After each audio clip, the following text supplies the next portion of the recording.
Welcome into the Game Plan with head coach Dan Quinn. Here are your hosts, Bryan Colbert Jr. and Logan Paulsen.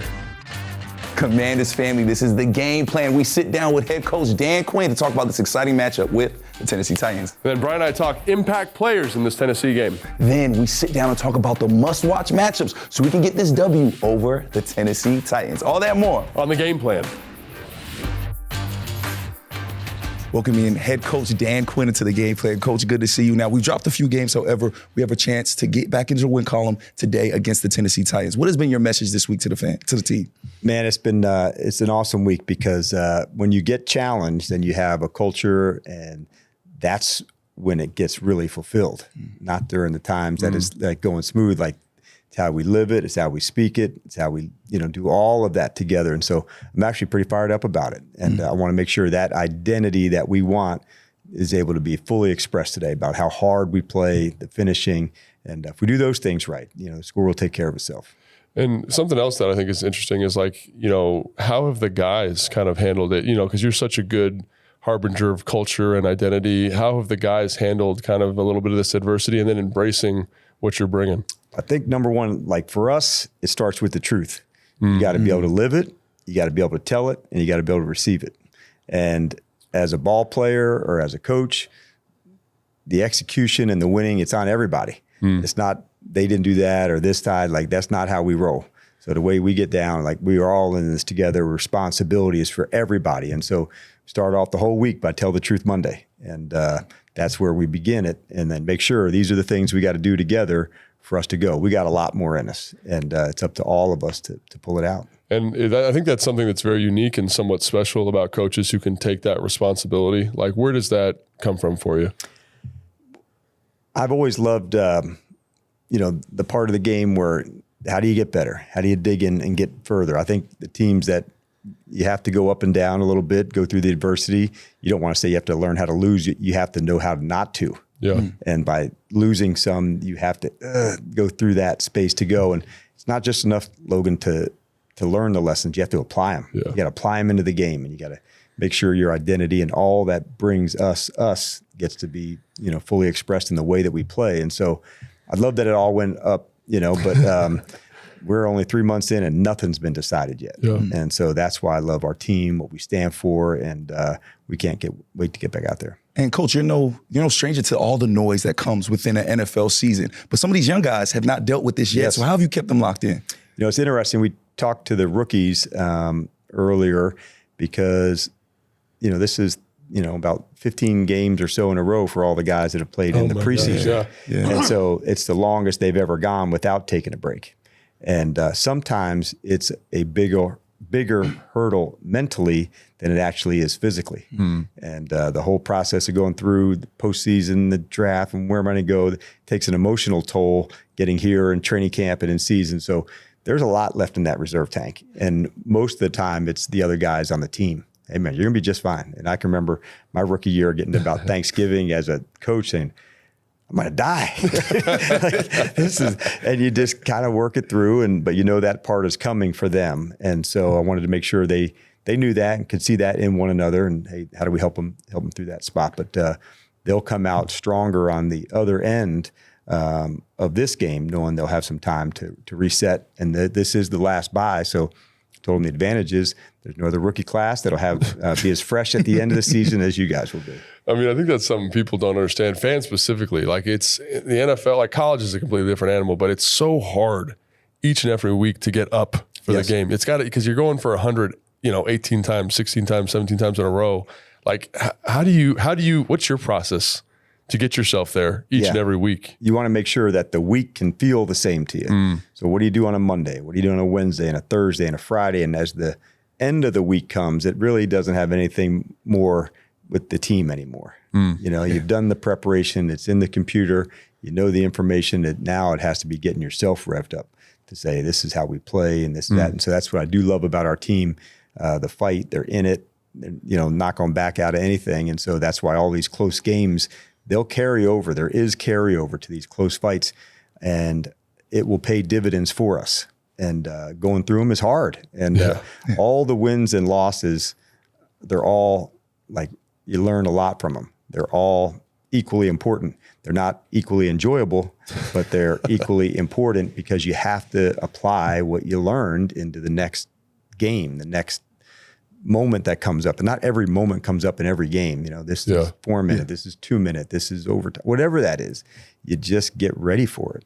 And Coach, looking at this offense, you talk about it gets hard, right? Well, this is a rookie quarterback in Jaden Daniels, and he has looked great this season, to say the least. But he's dealt with a little bit of adversity these last few games. Sure. What have you seen from him dealing with that adversity, and how have you helped him get through that adversity? Yeah, number one, see it in the practice, full speed, running, timing, and throwing.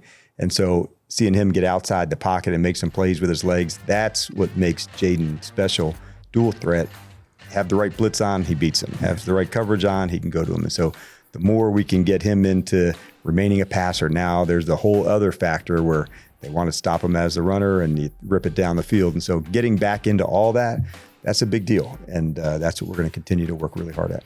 And I think a lot of fans don't understand kind of late season practice and how that changes, and like how have you guys kind of structured that to make sure that he's still getting what he needs out of practice? Yeah, you may trim some periods down, but you want the speed, Logan. You know that, the importance of touching the gas each week so you stay, your timing's ready. This over route has to be this specific way.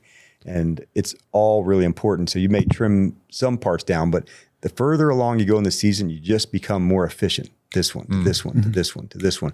You may only be out there 60 minutes, but you may have gotten in more than you used to at 70, 75 minutes, just because the team is humming and going and they're out of the huddle, they're on the line, they can get to things more quickly. So it may not be as long, but it definitely needs to be as fast. And Coach, when you look at our offensive line, another tough test taking on the Tennessee Titans. Yes. What do you expect from them today? Yeah, the Tennessee Titans provide a really good challenge overall defensively. Yeah, they've really played well. They're third downs, they're aggressive at the line of scrimmage. So knowing that package, they've really come together quickly defensively. And for them, it definitely starts up front. They've got aggressive players. They can rush. So it'll take a whole balance for us. Like, and Logan's heard this, it takes all 11 to run the ball. It's the quarterback carrying the play fake. It's the receiver blocking. It's the tight end on the backside. So all the guys will have a really important role in this. They got a guy kind of special, two special players, Sweat and Simmons. Simmons at that 3 technique, and they kind of bounce in between. Can you talk about, because you are defensive coach kind of at heart, why having that guy at that 3 technique can present so many different challenges? Yeah. For the listeners, you can see a defensive end outside. Yeah. And there's lots of ways to help on that player in a block. And you've seen running teams, a running back or a tight end may, we call it chip, or you're getting in the way so he doesn't have a free access. It's much more difficult to do inside. And so for a defensive tackle, like the running back can't be in the B gap. There's other things that are happening there. And so knowing that that's more difficult, that's what makes a player unique. Because now they're in spots where even if they want to slide somebody to them, there's ways that they can still get their one-on-one. And that's those guys, they can really affect the game. And Coach, another stellar game by 1-7 Terry McLaurin. Now, you had a lot of chances to have to scheme against Terry McLaurin. What has it been like coaching a guy like that, and how important is he for this team? You better never relax. Like taking your kids to the pool, man. You've never left unattended. Like, this guy can go 59 minutes and 50 seconds, but the one time that you think you're okay, he is going to make you pay. I love, his ability on the deep ball. That to me is what makes him unique, where he can make explosive plays, the tracking, the deep ball, the finishing of plays. That's what really separates me. But I love the competitor that he is, honestly. And I'm also sure that like having a guy with his level of experience and the competitor is important for this kind of late season push. Yes. Like that leadership for the young guys, young receivers and all this stuff. Can you talk about that a little bit? Yeah, there's a really unique core group of guys. You talk about like the efficiency of a Zach Ertz. And like kind of the dog mentality of Noah Brown and Terry and what they can bring. And so there's unique things that they're able to offer their teammates, whether it be a practice skill or communication to the quarterback. I will be here. I saw it with zone. This is where I'll be. And so having that type of detail is really important. So who better, to learn from guys like that know what excellent can look like. And how do I, able to share that with the guys? And for our defense, they'll be going up against a quarterback in Will Levis who can bust out an explosive play. What has been your mindset going against a quarterback like this, and what challenges does he cause for a defense? Yeah, he's a strong player, and he can extend plays with his legs. He can get outside the pocket. In this system, they do have the ability to get outside, to run keepers and play passes that go with it. And so for a player who's got as strong as arm as him, a hard run fake and then being able to deliver the ball down the field to a guy like Calvin Ridley who can stop and start and has explosive plays with him, that's where, a quarterback like Levis has had already some very long passes. It's off of the run action. Yeah, I remember the first time I saw Patrick Mahomes play it. I'm not comparing Will Levis to Patrick Mahomes, but he has this powerful arm, and it made the field feel so huge. Yeah. Can you talk about that arm strength and kind of how that changes the dynamic as a defensive coach? It does, because you're never on top enough. Yeah, and, right. Yes, he would still throw it that deep. And so those are things that you want to, stay alive for. Or when the second play begins and he scrambles outside the pocket, that he could throw it across the field. He could throw it down the field. And so he's a very strong arm quarterback. Yep. And somebody you're very familiar with, Tony Pollard, will be facing him. What challenges does a running back like that pose to a defense? Tony is really a dual threat running back where he can be in a slot. He could be, out of the backfield. So think of Austin in a lot of ways that we've used him out of the backfield in terms of catching the ball and getting extended down the field. One of the things I always admire about Tony was so smooth. He could set up somebody and then aggressively break them off and spin, or try to way to break leverage. And so in the open field with space, that's where I always felt in practice, Tony was the most difficult to guard. Yeah, absolutely. I mean, he's a special football player for sure. And I think the other thing that's interesting is watching, Bill Callahan's imprint on the offensive line, just in terms of the volume of runs that they have. They got traps, they got whams, pin pulls, outside zone. How do you kind of make sure you got all the I's dotted, or what is it, T's crossed, the I's dotted? Yes, I know exactly what you're saying. You're right, because Bill's influence is very strong in the run game. And so what have you been hurt on? He's going to try to attack you there first. What do they do best? Those are going to be some things to go. So for us to make sure that you better have the edges set for runners that have this type of bounce out ability. And inside, you better do a really good job tackling, to make sure, if they can hit a gap scheme, you got to be at the right spot, and you got to make sure you can go and tackle. And our defense seems to have improved each and every week. Our defensive coordinator, Joe Witt Jr., I don't think we talk enough about him. Can you show him some love a little bit and what he's been able to do with this defense that has made him so successful? Yeah, Joe is a really committed teacher. And I think that's one of the highest compliments that you can give a coach. Almost anytime you hear the word coach, you could probably put the word teacher in if they're really nailing it, because that's such a big part of what we do. And so the specifics of a design of a coverage of what it's supposed to look like pre-snap to what it can look like after the snap, to make the quarterback have to decide what it is after he gets the ball in his hands. And so he's detailed, he's accountable, he's thoughtful about, when to do the right things, blitz, back off, play coverage. And so I really like that Joe's hitting his stride, and the guys are too.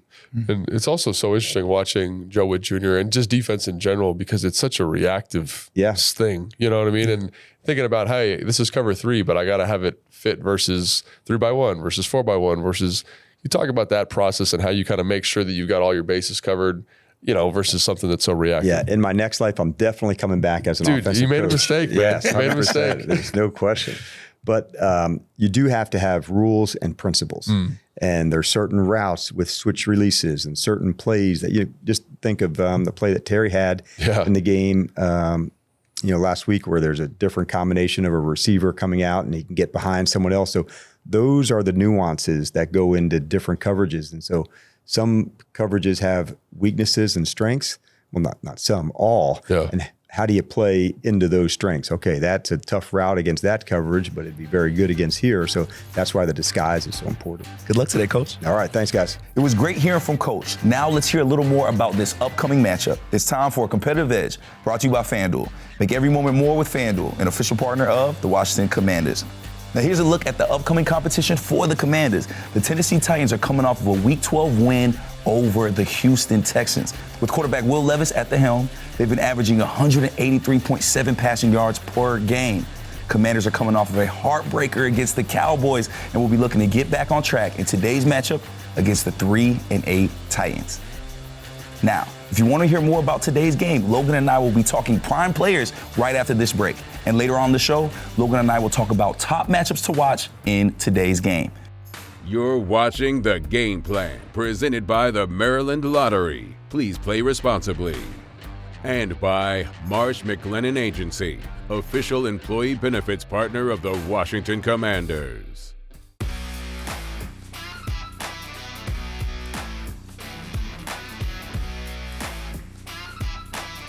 Welcome back into The Game Plan. It's time to talk impact players, brought to you by the Maryland Lottery. Please play responsibly.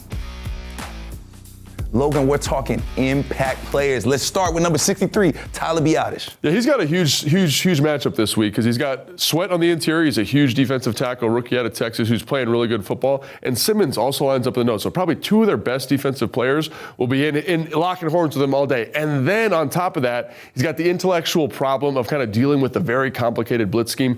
He's going to have to target that. He's shown all season he can handle whoever you put in front of him. You know, going toe-to-toe with Dexter Lawrence, these guys will be a piece of cake, but also the mental aspect, getting those protections targeted. Big week for him. And one guy that seems to impact the field on every level, number 11, Jeremy Chin. Yeah, so one of the things that they do such a great job of is they run the football at a very, really high level. And he's been awesome in terms of stepping up, fit and runs, and then also covering tight ends. They've got a lot of explosive plays from their tight ends. He's done a great job in those matchups. So big week this week because he's going to be kind of in between coverage, run defense. How do you handle those complicated looks? Can't wait to watch him play football. Then like your boy Fred Smoot says, the big guys that smell like bacon. The big guys that smell like bacon. Newton. Yeah, these guys got a really unique matchup this week, not because of the guys they're playing against, but because of the scheme. Bill Callahan, the offensive line coach, brings a really wide array of different types of runs, traps and whams, which have hurt these guys this year because they're such penetrators, right? So can they be locked in with the different techniques? Can they find ways, again, to kind of put themselves in the best position to be successful versus the traps, the whams, versus the bounces and perimeter runs? You see a lot of defensive tackles making a ton of plays for them. So on those types of runs, so really these guys need to have a huge game. And when you're a quarterback like Will Levis, you do not want to see any of these three guys. And when you're a defensive lineman, you definitely do not want to see Tyler Biadasz. Great impact players, Logan. Now it's time for your prime player, brought to you by DC Prime, Loudoun's premier steakhouse. For dinner reservations or private dining, call 703-840-2099. This week's prime player is wide receiver Terry McLaurin. In the Week 12 matchup against the Cowboys, quarterback Jaden Daniels connected with 1-7 to make an 86-yard touchdown in the fourth quarter. McLaurin had his first 100-yard receiving game against Dallas in his career and passed Chris Cooley for 5th place on the Commanders' career reception list. Great company to be in.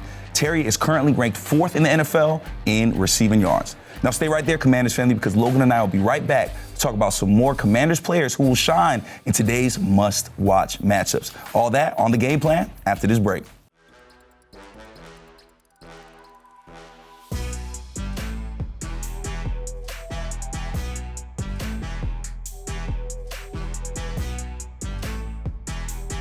Welcome back into The Game Plan, Commanders family. I have great news for you. We have Commanders content going out every day this week. We have podcasts, shows, press conferences, and so much more. Be sure to subscribe to the Commanders YouTube page and turn on the bell so that you get notified every time we post. Now, it's time for your Ticket to a Win, presented by SeatGeek.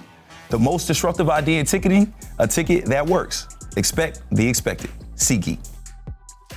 Commanders family, your ticket to a win are these must-watch matchups. Let's get right into it. Tennessee's offensive line versus our dynamic pass rush. Yeah, no, I think this is going to be a huge matchup because one thing about Will Levis is he does hold the football quite a bit. And while this offensive line is good, they're very young, they're developing, they do give up a lot of sacks. And I think that coincides with Will Levis. So can we play good coverage in the back end? And can we take advantage of some young players, specifically at the right tackle? They've had a lot of different players in there, young players, guys with not a lot of experience, not a lot of playing experience in the NFL. Can Frankie Louvu, Ken Fowler take advantage of that matchup? I think so. And again, he's going to give you an opportunity. Unlike Dallas, where they're getting the ball out so quick, these guys hold the ball for these deep shot plays. Let's get some sacks. And Logan, you mentioned Will Levis as if you know he's the next one up. Oh my gosh. Will Levis's explosive playability versus Joe Witt Jr.'s mind. Yeah, again, Will Levis is all over the place. He's a little bit of like a wild horse, but the one thing he does have is he can throw the football down the field explosively, right? So when I look at this, I'm saying that presents a really unique problem for Joe Witt Jr. And Coach talked about it, right? When you've got a quarterback with a big arm,